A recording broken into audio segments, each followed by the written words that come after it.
आप देख रहे हैं प्रोग्राम खबर ये है। मैं हूं शाजिया अकरम। प्रोग्राम में मेरे साथ हैं सलमान गनी और सईद काजी। नाजरीन, आज प्रोग्राम में सबसे पहले हम बात करेंगे कराची की, जहां पर टारगेट किलिंग का सिलसिला फिलहाल तक थम नहीं सका है और सुप्रीम कोर्ट ने कराची बदअमनी केस में रिमार्क्स देते हुए कहा है कि वफाकी हुकूमत कराची में नाकाम हो चुकी है और हालात बद से बदतर हो गए हैं। पुलिस कुछ नहीं कर सकती है। सवाल ये पैदा होता है कि पुलिस कुछ नहीं कर सकती है, यह वहाँ पर माफिया ज्यादा ताकतवर है। और दूसरी जानिब कराची में उलमाए कराम के कत्ल के खिलाफ आज मजहबी जमातें हड़ताल करने जा रही हैं। निजी तालीमी इदारे भी बंद रहेंगे। इस सारी सूरत हाल पर बात करेंगे। हमारे साथ हमारे नुमाइंदे होंगे लियाकत राना, जो हमें बताएंगे सुप्रीम कोर्ट में होने वाली हेयरिंग के बारे में, और शाहिद गजाली हमारे साथ होंगे जो हमें बताएंगे जो ओवरऑल कराची में आज हड़ताल की जा रही है टारगेट किलिंग के खिलाफ। सबसे पहले बात करेंगे लियाकत राना से। लियाकत राना, समाअत आज भी होगी। सुप्रीम कोर्ट ने कल रिमार्क्स दिए कि वफाकी हुकूमत नाकाम हो चुकी है। वफाक की जानिब से कोई जवाब दाखिल कराया गया?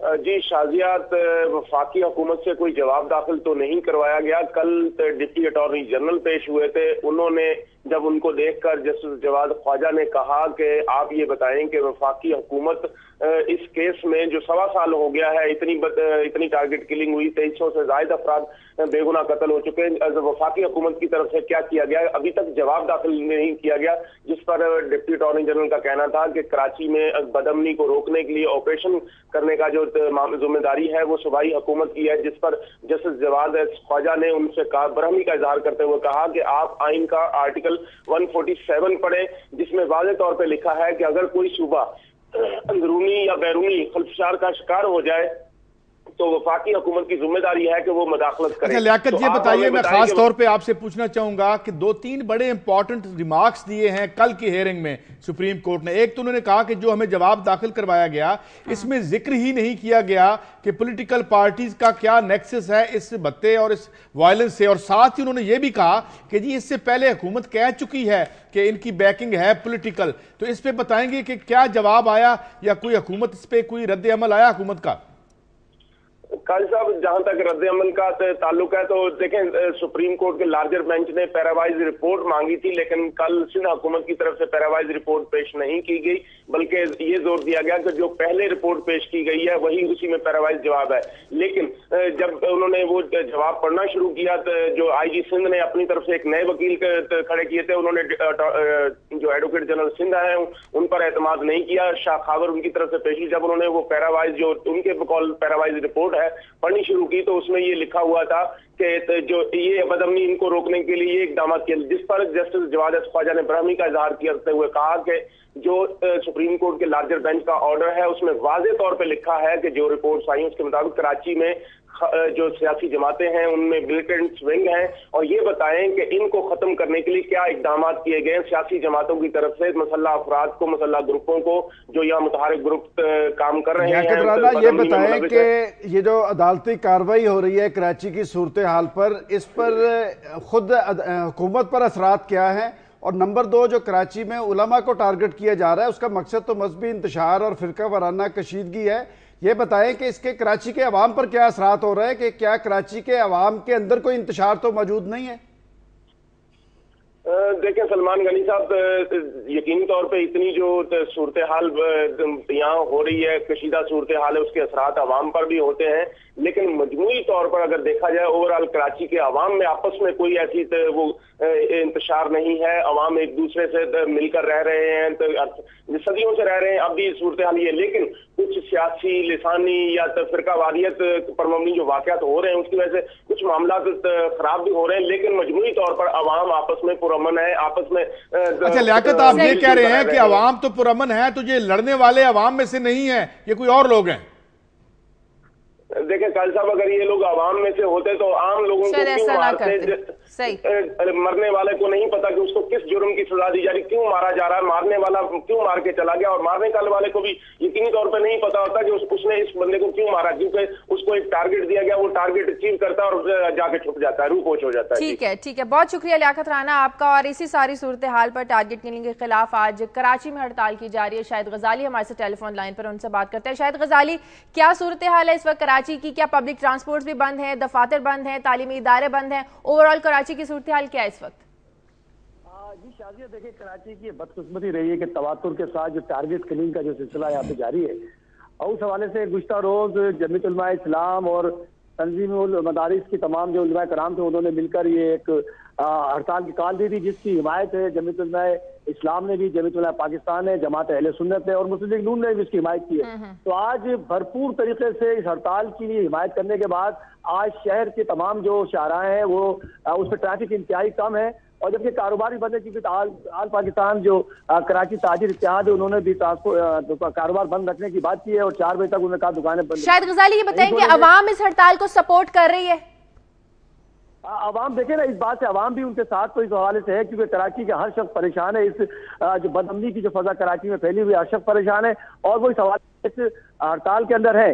لیکن کچھ جماعتیں جو ہیں جو ان کے ساتھ ہڑتال میں ان کی حمایت تو نہیں کری، جس طرح ایم کیو ایم نے باضابطہ ہڑتال کی حمایت کا اعلان تو نہیں کیا، لیکن انہوں نے ابھی اپنا اسٹیٹمنٹ جاری کیا ہے جس میں کہا ہے کہ وہ علماء کرام کے جو یہاں پہ قتل کیے جا رہا ہے اس کی مذمت کی ہے۔ شاہد غزالی یہ بتائیں کہ یہ جو ہڑتالوں کا سلسلہ ہے، بدامنی کا سلسلہ ہے، قتل و غارت کا سلسلہ ہے، یہ آنے والے انتخابات پر کس حد تک اثر انداز ہوگا؟ آپ بالکل سلمان صاحب، جب آپ نے کہا کہ آئندہ والے انتخابات میں جیسے کہ چیف الیکشن کمیشنر نے بھی کہا ہے کہ ہم تو انتخابات کرانا چاہ رہے ہیں لیکن کراچی کی بدامنی جو ہے وہ انتخابات کا التوا کر سکتی ہے، اور اگر ایسا ہوا تو پھر تمام محنت ضائع ہو جائے گی۔ تو یہ اس بات کا خدشہ ہے کہ یہ جان بوجھ کے ایسی صورتحال پیدا کی جا رہی ہے کہ کراچی کے اندر لا اینڈ آرڈر کی ایسی صورتحال ہو جائے کہ کسی طریقے سے بھی الیکشن ملتوی ہو جائے۔ تو اس بات کی کوششیں کی جا رہی ہیں کہ اگر کوئی بدامنی اس حد تک بڑھ گئی تو یہاں پر انتخابات اگر ملتے ہوئے تو پھر ملک میں ملتے ہوئے۔ شاہد یہ بتائیں کہ حکمران اتحاد میں 3 بڑی پارٹیز شامل ہیں، اس ساری صورتحال جو کراچی میں پیدا ہوئی ہے، یہ تینوں بڑی جماعتوں کا اس پہ کیا ویو ہے؟ دیکھیں اتحاد جماعت پاکستان پیپلز پارٹی کے ساتھ ایم کیو ایم اور اے این پی ہے، اور ان کا بھی کہنا یہی ہے شہر کے اندر جو دہشت گردی کی وارداتیں ہوئی ہیں اس میں تمام جماعتیں جو اپوزیشن کی جماعتیں بھی اور حکومت کی جماعتیں جو ہیں وہ اس بات پر متفق ہیں کہ اس کا سدباب ہونا چاہیے اور تمام لوگ ایک ہی موقف رکھتے ہیں۔ صحیح، صرف بیانات کی حد تک یہ متفق ہوتے ہیں، عملی طور پر ہمیں کچھ دیکھنے کو نہیں ملتا ہے۔ بہت شکریہ شاہد غزالی آپ کا۔ پروگرام میں ابھی وقت ہو ایک بریک کا، بریک کے بعد واپس آئیں گے تو اس پر کچھ اور بات کریں گے، اور اس کے علاوہ بہت مزید خبریں ہمارے پاس آپ کے ساتھ شیئر کرنے کے لیے ایک بریک کے بعد۔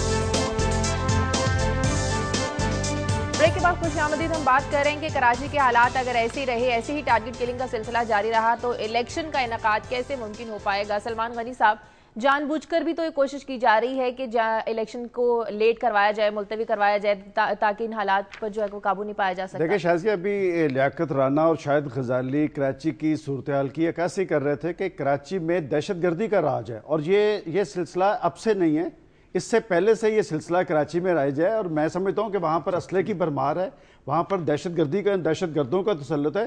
آپ نے کہا کہ یہ انتخابات پر اثر انداز ہونے کی کوشش ہے۔ میں سمجھتا ہوں کہ اگر کراچی کے اندر فیئر الیکشن کروا دیے جائیں، ووٹر لسٹیں درست کر دی جائیں، اور اب تو الیکشن کمیشن نے کہہ دیا کہ وہاں پر پولنگ اسٹیشنوں پر فوج جب تک وہاں کی حقیقی نمائندہ قوتیں وہاں پر امن کے ساتھ اپنی کمٹمنٹ کا ثبوت نہیں دیں گی، میں سمجھتا ہوں کہ کراچی کے اندر امن بحال نہیں ہو سکتا۔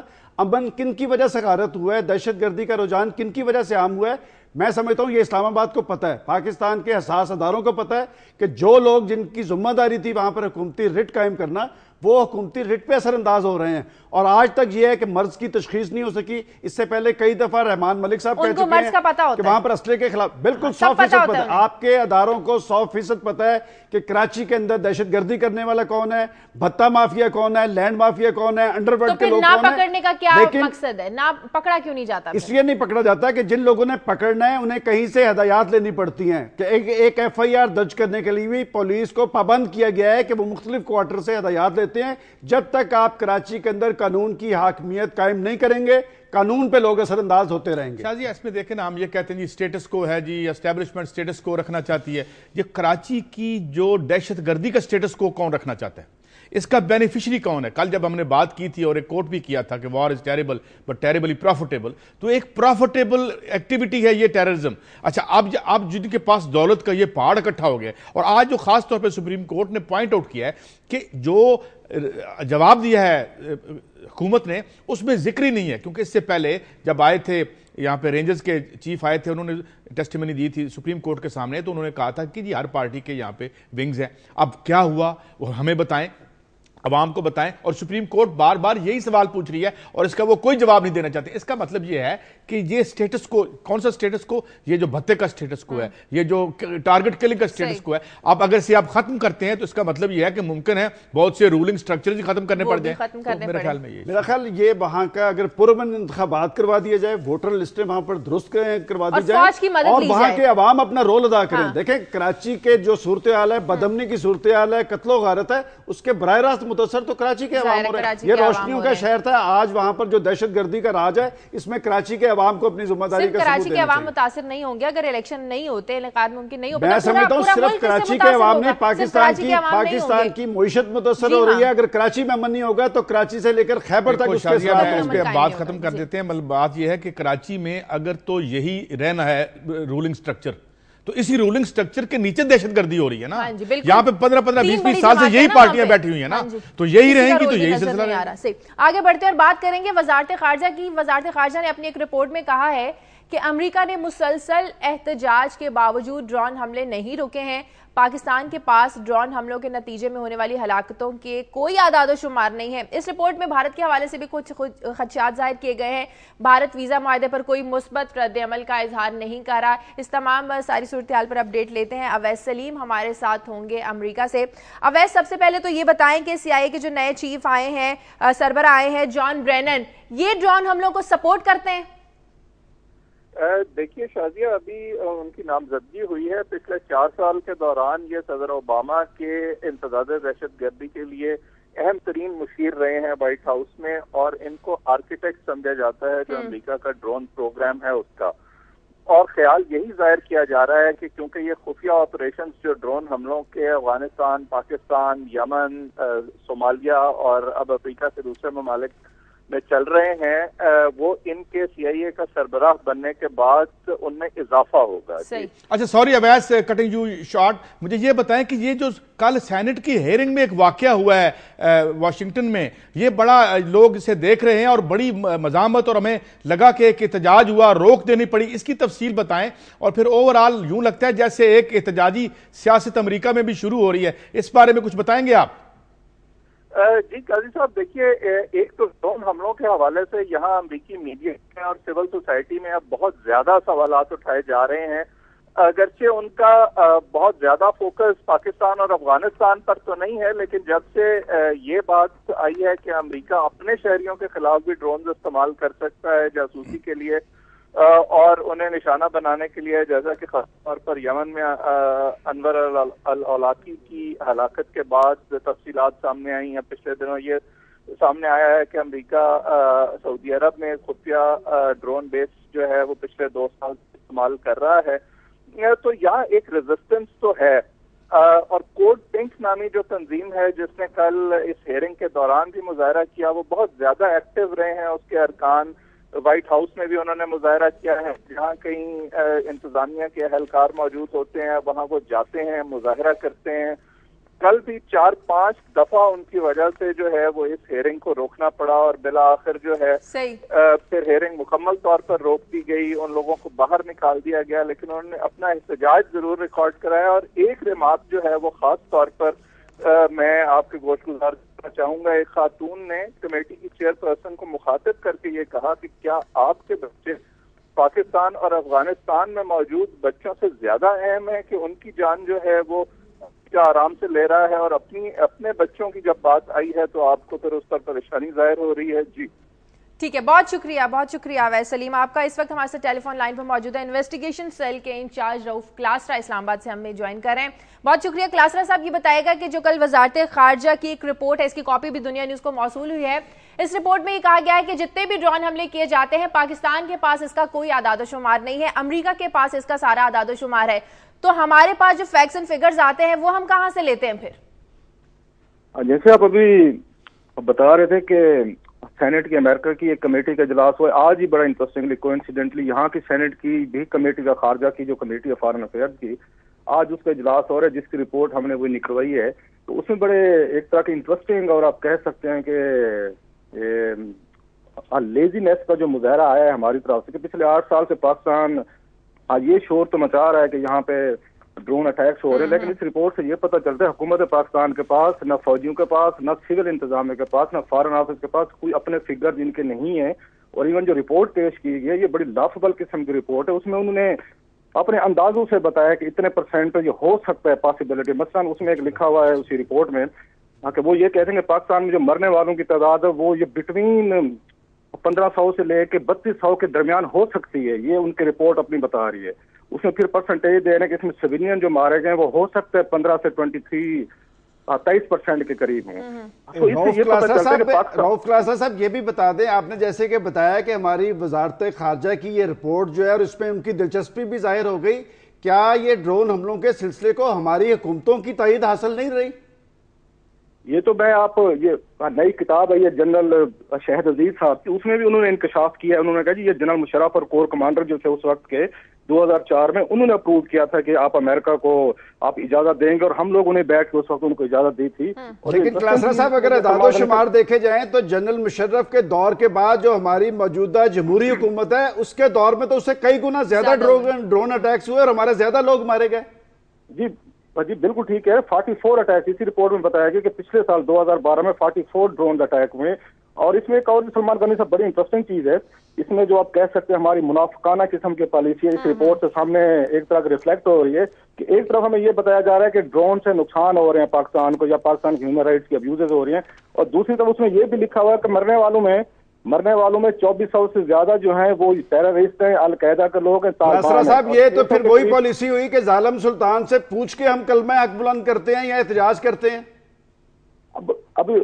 अब बात इसमें इंपॉर्टेंट है कि एक तरफ ये माना जा रहा है इस रिपोर्ट में कि दहशतगर्द मारे गए हैं, इसमें अलकायदा के लोग मारे गए हैं, ये माना जा रहा है, उनके फिगर्स भी दिए जा रहे हैं 2600 के करीब, और 600 कहते हैं सिविलियन मारे जा रहे हैं, और साथ में ये भी कहा जा रहा है तो फिर हम एहतजाज किस बात पर करते हैं क्लासरा साहब? फिर हमारा एहतजाज क्या मायने रखता है?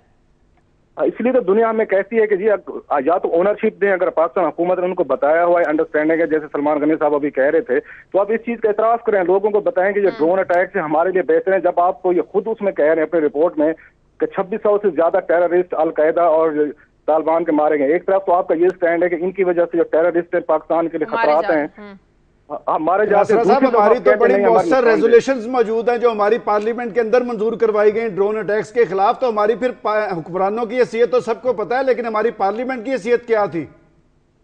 सलमान गनी साहब एक चीज आप भी अप्रिशिएट करेंगे, पाकिस्तान की फॉरेन पॉलिसी ना पार्लियामेंट बनाती है, ना सिक्योरिटी पॉलिसी पार्लियामेंट से पूछ के बनाई जाती है। एक तरह के आई वाश होते हैं, आपसे बेहतर कौन समझ सकता है। हमारी फौजी आप मेरे ख्याल नाज़रीन को बताएं कि हमारी जो खारजा पॉलिसी है वो अगर हुक्मरान नहीं बनाते, पार्लियामेंट नहीं बनाती, आप इस्लामाबाद में बैठे हैं तो बताएं कि कौन बनाते हैं। बनती कहां से है? बिल्कुल ये तो कोई सीक्रेट नहीं है कि पाकिस्तान में जब भी कोई ये मेरा ख्याल क्राइसिस आते हैं, एवरीबॉडी नोज कि पाकिस्तान का जो ये फॉरेन पॉलिसी है, सिक्योरिटी पॉलिसी है, तो ये हमारा GHQ बनाता है, हमारी ISI बनाती है। अच्छा, आखिरी सवाल करना चाहूंगा, वक्त कम शायद हो रहा है। ये बताइए कि ये हम जो GHQ को तो हम इल्जाम दे देते हैं, ये जिनको हमने इख्तियार दिया, आइन दिया, वोट की ताकत दी, टैक्सों के जरिए पैसे दिए, वो इसका मतलब है कि वो अपना काम नहीं कर सकते, उनका काम कोई और कर रहा है?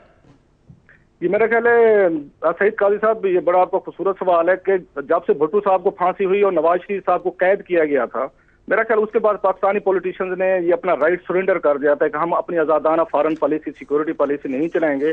भुट्टो साहब मेरा ख्याल आखिरी हमारे हुक्मरान थे जिन्होंने अमेरिका के खिलाफ या वर्ल्ड ओवर एक इंडिपेंडेंट पॉलिसी चलाने की कोशिश की थी, और जो कुछ उनका हशर हुआ था वो आपके सामने है। उसके बाद मेरा ख्याल पाकिस्तानी सियासतदानों ने ये सोच लिया है और फैसला कर लिया और रिकनसाइल कर लिया with the so called ground realities कि इस मुल्क की फॉरेन पॉलिसी, इस मुल्क की सिक्योरिटी पॉलिसी जो है वो पार्लियामेंट या पॉलिटिशियन नहीं चलाएंगे, GHQ चलाएगा और ISI चलाएगी। ठीक है, बहुत शुक्रिया रऊफ क्लासरा साहब। मुझे यहाँ पर एक ब्रेक लेनी है, ब्रेक के बाद वापस आएंगे तो कुछ मजीद खबरें शामिल करेंगे।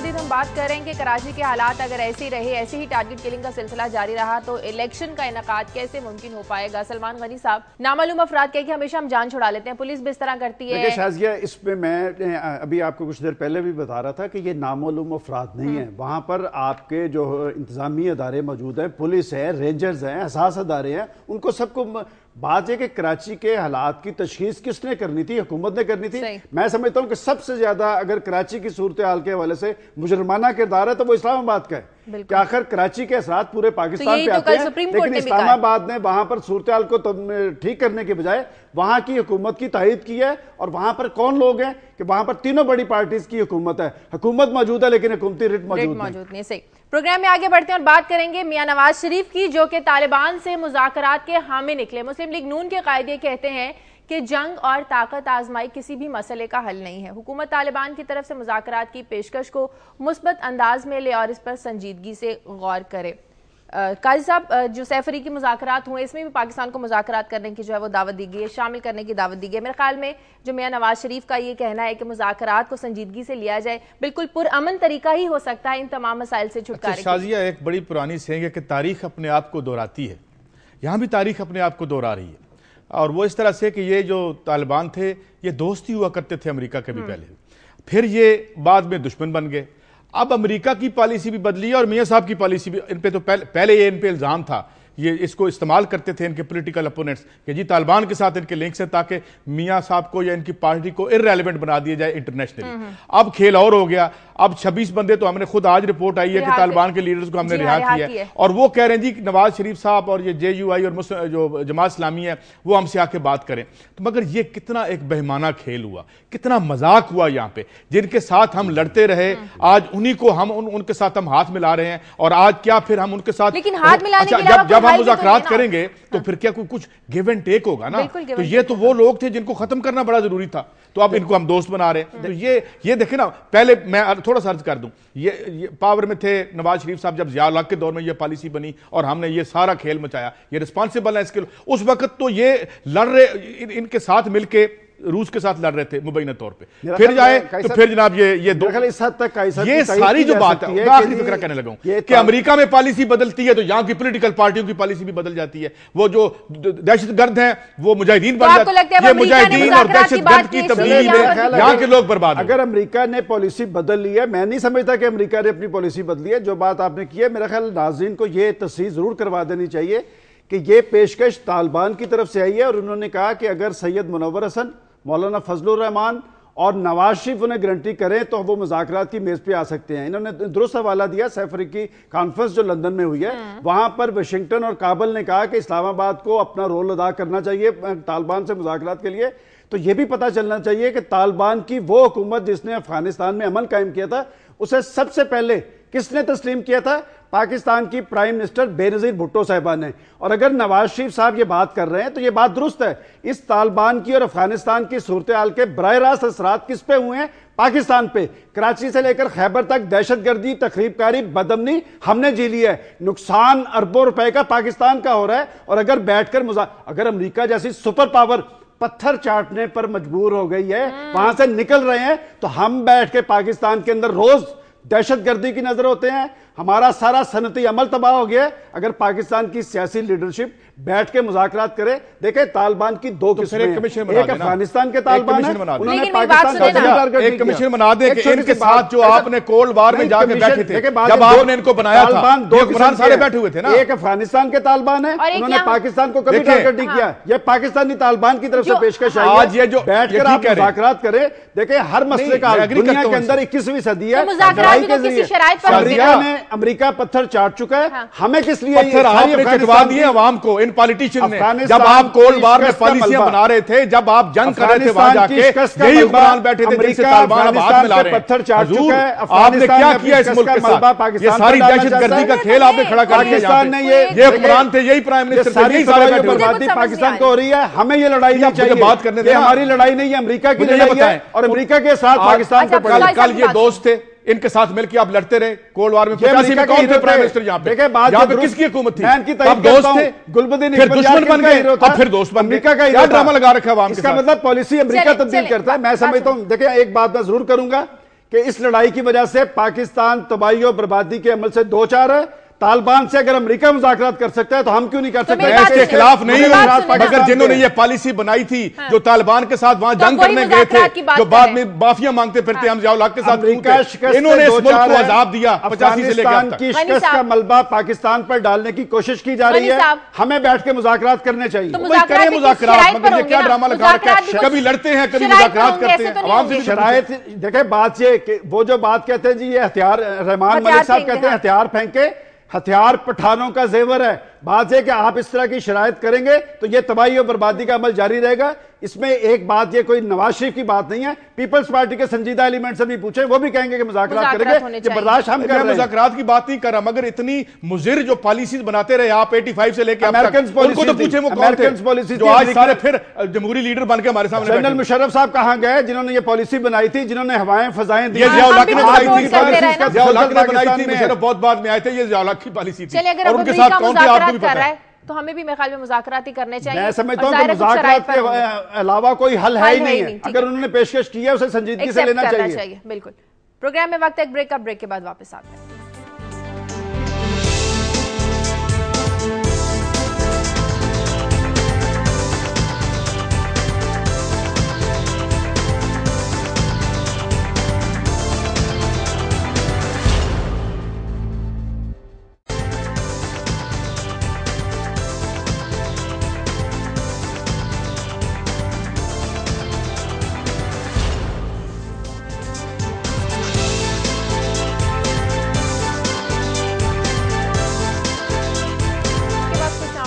آپ کے پاس آج کے لیے کیا خبر ہے؟ شازیہ، کل سپریم کورٹ نے ایک سی ڈی اے کو حکم دیا، کیپٹل ڈیولپمنٹ اتھارٹی کو. یہاں پہ ایک کیس تھا کہ بہت سے فارمز دیے گئے تھے. فارم ہاؤسز تو وہ بعد میں بن گئے، اور یہاں یہ دیے اس لیے گئے تھے کہ یہاں پہ سبزیاں اگانی تھی. اور اس سبزیاں اگانے کا جو فریضہ ہے، جن جن لوگوں نے اپنے سر لیا تھا ان میں سے کچھ کے نام میں عرض کیے دیتا ہوں. اس میں شوکت عزیز صاحب نے سبزیاں اگانے کے لیے جگہ لی تھی. اس کے بعد اس میں پی ایم ایل کیو کے چیف چودھری شجاعت حسین صاحب کے بھی نام ہے اس رپورٹ میں جو میں پڑھ رہا ہوں. سینٹر وسیم سجاد صاحب کا بھی ہے، ڈاکٹر شہزاد وسیم صاحب اور امین فہیم اور راجہ نادر پرویز. اب وہاں سبزیاں تو اگی نہیں، نہ اگنی تھی، اب وہ گھر بن گئے. اچھا، اب اس میں یہ سی ڈی اے نے جو رپورٹ دی ہے، انہوں نے کہا جی ہم نے 139 ایسے فارمز جو ہیں وہ پوائنٹ آؤٹ. یہ بڑی ذہن میں رہے، بڑی بیش قیمت زمین ہے جو کہ بڑی تھرو اوے پرائسز پہ یہ لیز پہ دی گئی تھی. اب یہ ہے شازیہ کہ 139 جو یہ فارمز ہیں اس کے بارے میں سی ڈی اے نے خود رپورٹ دے دی کہ جی یہ جس کام کے لیے دی گئی تھی وہاں یہ کام نہیں ہو رہا، اور ظاہرہ ہونا بھی نہیں تھا بہرحال. اور ساتھ انہوں نے رپورٹ یہ دی ہے کہ 15 جو اونرز ہیں وہ تو شاید اتنے انفلوئنشل ہیں سلمان غنی صاحب کہ انہوں نے تو اس کی انسپیکشن ہی نہیں کروائی یا اتنے طاقتور تھے. کہ اس رپورٹ میں کچھ جرنلسٹوں کے نام بھی ہیں. میں تو یہ کہتا ہوں کہ دیکھیں یہ جو سائٹ پہ سبزیاں اگانے کا کام، کوئی بھی جرنیل بھی تھے اور اس میں جرنلسٹ بھی تھے، اس میں پولیٹیشین بھی تھے. تو سپریم کورٹ نے یہ بڑا ایک اچھی بات، آج پھر اس کی ہیئرنگ ہے اور اس میں ہم سمجھتے ہیں کہ کوئی ایک کیس تو ایسا ہو جائے کہ جس میں کچھ لوگوں اس ملک میں اگر کسی کی ذمہ داری ہم فکس کر سکیں تو آگے چل کے کچھ شاید بہتری کے نکل آئیں. تو سبزیاں اگانا پتہ نہیں کب بند ہوگا اس ملک میں. دو تین خبریں لاہور کے حوالے سے اہم ہیں. ایک تو صدر زرداری صاحب کی لاہور آمد متوقع ہے. ان کے لاہور آنے سے لاہور کے سیاسی حلقے اور لاہور کے اندر جو میں سمجھتا ہوں کہ پولیٹیکل ایکٹیویٹیز بڑھیں گی. دونوں بڑی پارٹیز کے سربراہ لاہور میں ہیں. انہوں نے اپنی پارٹی کے لوگوں کو بھی بلایا ہوا ہے. انتخابات کے حوالے سے بھی وہ حکمت عملی طے کریں گے. دوسرا، ڈاکٹر طاہر القادری صاحب نے عدالت عظمیٰ سے رجوع کیا ہے الیکشن کمیشن کی سرنو تشکیل کے بارے میں، لیکن آج الیکشن کمیشن نے واضح کر دیا ہے کہ یہ سارا ایک آئینی پروسیس ہے. میرا خیال ہے کہ شاید وہاں سے جو عدالت عظمیٰ سے انہوں نے استدعا کی ہے وہ ان کی پوری نہ ہو سکے آج کی وضاحت کے بعد. ایک اور اہم منصوبہ میگا پروجیکٹ جو پنجاب کے چیف منسٹر شہباز شریف صاحب کا ہے، میٹرو بس کی آج افتتاحی تیاریاں جاری ہیں. اور جو آج خبر آئی ہے کہ ترک نائب وزیر اعظم سمیت 40 ملکوں کے سفیروں کو انہوں نے مدعو کیا ہے. جرنلسٹ بھی ہوں گے، پولیٹیشنز بھی ہوں گے. اس منصوبے کے حوالے سے دیکھیں اپوزیشن نے اپنی ریزرویشن دی تھی. بہرحال منصوبہ لاہور کے اندر موجود ہوگا. اس کے کیا ثمرات ہوں گے یہ آنے والے کچھ دنوں میں ظاہر ہو جائیں گے. ایک اور بات بڑی امپورٹنٹ ہے کہ پنجاب اسمبلی کی نئی بلڈنگ جو 2006 میں بننا تھی، 8 سال سے وہ ابھی تک تکمیل کے مراحل طے نہیں کر سکی. اور یہ منصوبہ جو 1 ارب 38 کروڑ کا تھا تقریباً 4 ارب پہ پہنچ چکا ہے. میرا خیال چکہ اس کا افتتاح جو ہے چودھری پرویز الہی صاحب نے کیا تھا.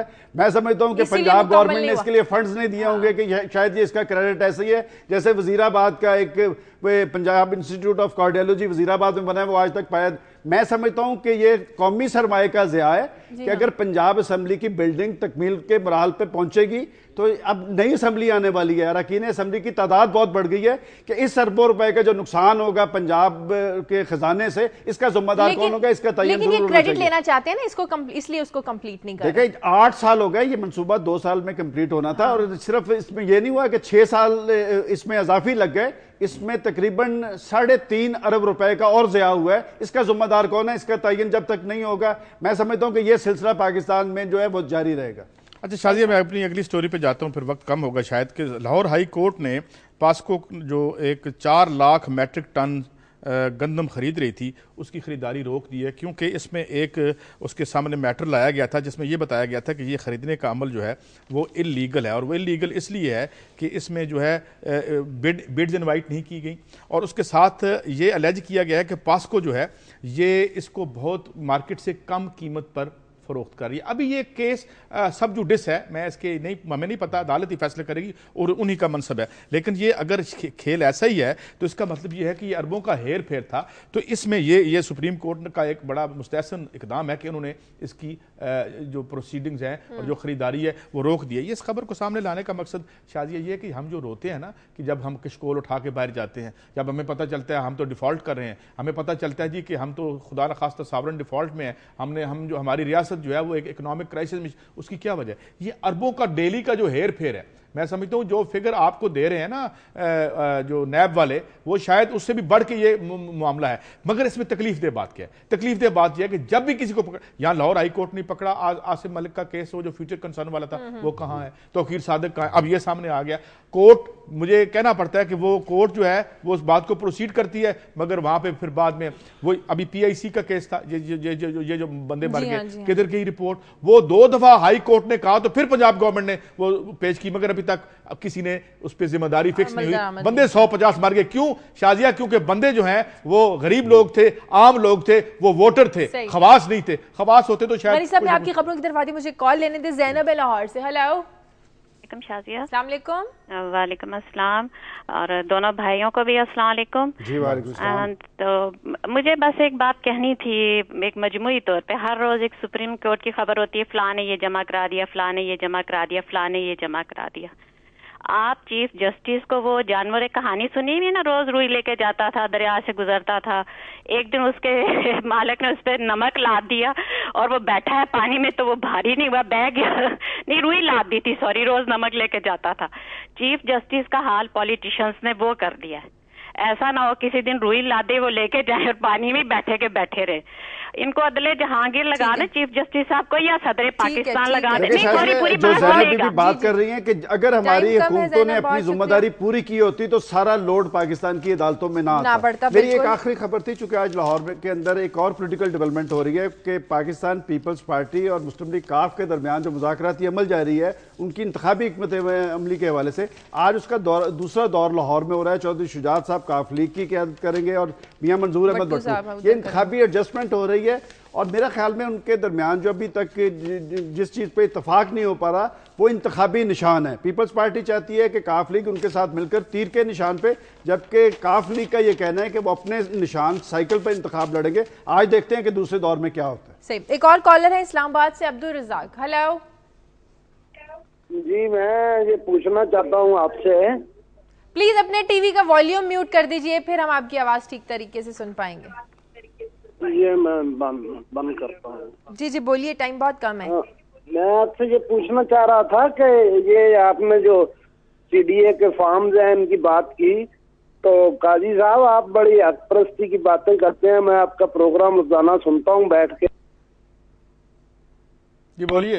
آپ اپنے صحافی بھائیوں کے بارے میں بتائیں نا جو سبزیاں اگا رہے ہیں. سر ہم نے تو ذکر کر دیا ان کا بھی, نہیں بتاتے آپ, ان کا ذکر کر دیا, مگر اتفاق سے جو رپورٹ میرے سامنے رزاق صاحب پڑھی ہے. اگر قوم پہ احسان ہوگا, یہ بڑے بڑے بھاشن دیتے ہیں بیٹھ کے ٹی وی پہ. اور بالکل درست. عبدالرزاق صاحب آپ سے پہلے میں نے یہ بات ان سے کی تھی کہ اس میں کوئی شک نہیں کہ ہمارے اندر بھی کالی بیڑے موجود ہیں. میں تسلیم کرتا ہوں کہ ہمارے اندر بھی کالی بھیڑیں موجود ہیں. اگر اس ملک کی تباہی یہاں تک ہوئی ہے تو ہم لوگ بھی اس میں شامل رہے ہیں. لیکن بات یہ ہے کہ پاکستان کے حالات اس میچ پہ پہنچ گئے. یہ رپورٹ سامنے آنی چاہیے, یہ رپورٹ سامنے آنی چاہیے, اور سی ڈی اے کو ہی بتانا چاہیے کہ کون کون لوگ اس میں شامل ہیں. یہ سبزیاں اگانے والے ہیں, یہ ملک کو تباہ کرنے والے.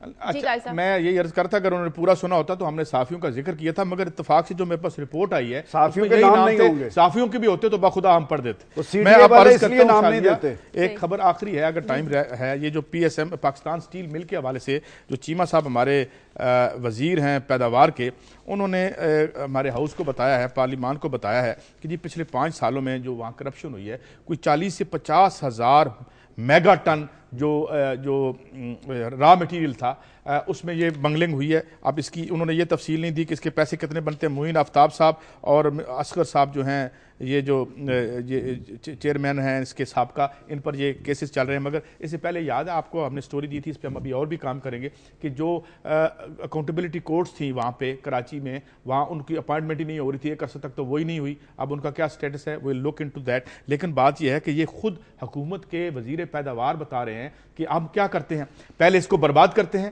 برباد کرنے کے بعد پھر ہم کہتے ہیں اب اس کا کوئی حال نہیں, آپ اس کو پرائیویٹائزیشن کر دیں اور 21 ارب روپے میں یعنی سارے کا سارا یعنی پھر اکٹھی کرپشن کر دیں. پرائیویٹائزیشن ایک اکٹھی کرپشن ہوتی ہے, یہی وہی پرائیویٹائزیشن تھی جس کو سپریم کورٹ نے روکا تھا. تو یہ سرکار خود اگر کہہ رہی ہے تو 5 سال سے سرکار خالد معین آفتاب یا ان لوگوں کو کیوں نہیں ان کے فکس کر سکی, گواہیاں کہاں ہیں اور سب کچھ. میرے خیال صاحب آپ نے بالکل درست نشان دے کہ یہ سلسلہ اب سے شروع نہیں ہوا. 65 سالہ ہماری ہسٹری یہ ہے کہ پاکستان کے اندر جو جتنی زیادہ کرپشن اور لوٹ مار میں ملوث ہوتا ہے وہ اتنی زیادہ اثر و رسوخ کا عمل ہوتا ہے, اتنے بڑے مناسب پہ ہوتا ہے. میں سمجھتا ہوں کہ ایک اچھی بات جو چارٹر آف ڈیموکریسی میں تھی کہ ایک احتسابی عمل جو ہے وہ مستقل بنیادوں پہ قائم ہونا چاہیے. 5 سال میں دونوں بڑی پارٹیز تقریباً 30 میٹنگز کر چکی ہیں قومی اسمبلی میں, کروڑوں روپے اس پہ ہو چکا ہے, لیکن وہ احتسابی کمیشن نہیں بن سکا. میں سمجھتا ہوں کہ جب تک ایک بڑا پریشر نہیں ہوتا کرپٹ لوگوں کے خلاف, ابھی آپ نے جو فارم ہاؤسز کی بات کی ہے اور جو عبدالرزاق صاحب پوچھ رہے تھے کہ جرنلسٹ, تو اس کے بارے میں یہی کہوں گا کہ جو شریک جرم نہ ہوتے تو مخبری کرتے. ہمیں خبر ہے لٹیروں کے سب ٹھکانوں کی. نہیں, بات یہ ہے کہ یہ جو بات کی رزاق صاحب نے بالکل ٹھیک بات کی, اور اس میں ایشو یہ تھا کہ یہ اگر یہ نام, بلکہ ہم تو ریکویسٹ کرتے ہیں سی ڈی اے سے بھی اور بلکہ سپریم کورٹ سے بھی ریکویسٹ کرتے ہیں کہ ان سب کے نام, چاہے اس میں جرنلسٹ ہیں, ججز ہیں, جرنل کوئی بھی ہیں, سب کے سامنے نام آنے چاہیے. اور ہم وعدہ کرتے ہیں رزاق صاحب جس دن انہوں نے یہ مانگ کے دیے تو ہم سب کے نام ضرور شیئر کریں گے. ٹھیک ہے, پروگرام کا وقت ختم ہو گیا ہے. سلمان غنی صاحب اور سعید قاضی صاحب پروگرام کے لیے آپ ہمیں فیڈ بیک دیجیے. خبر@duniatv.tv پر اجازت دیجیے. آپ سے ملاقات ہوگی پیر والے دن. اپنا خیال رکھیے گا. اللہ حافظ.